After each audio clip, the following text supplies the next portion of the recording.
In Indian illegally occupied Jammu and Kashmir, the all-parties Hurriyat conference has deplored that Narendra Modi-led fascist Indian government is subjecting the illegally detained Kashmiri Hurriyat leaders to vengeance for challenging India's illegal occupation of their homeland.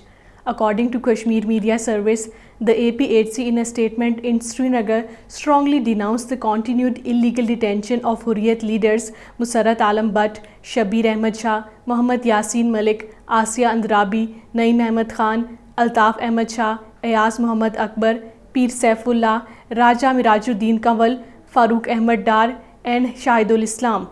It said the denial of basic facilities including proper medical care and hygienic food in the jail has taken a heavy toll on the health of these leaders.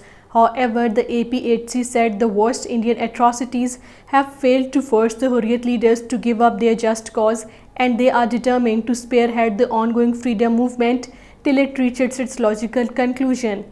The Jammu and Kashmir Democratic Freedom Party in a statement in Srinagar said that by facing the continued illegal detention with resolve, its chairman Shabir Ahmad Shah is scripting a new history of resistance against Indian occupation of Jammu and Kashmir.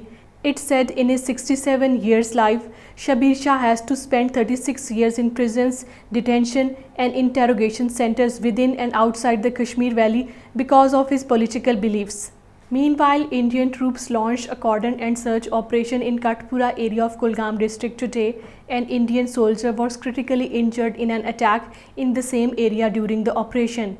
Kashmiri journalist Yasin in a tweet said that immigration officials at New Delhi airport barred him from boarding a flight to Cambodia, Sri Lanka without giving him any reason.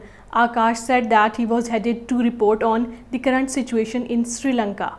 The APHC AJK convener Mahmood Ahmad Sagar and senior leader Altaf Hussain Wani in their statements in Islamabad expressed serious concern about the declining health of illegally detained Jammu and Kashmir Liberation Front chairman Mohammad Yasin Malik.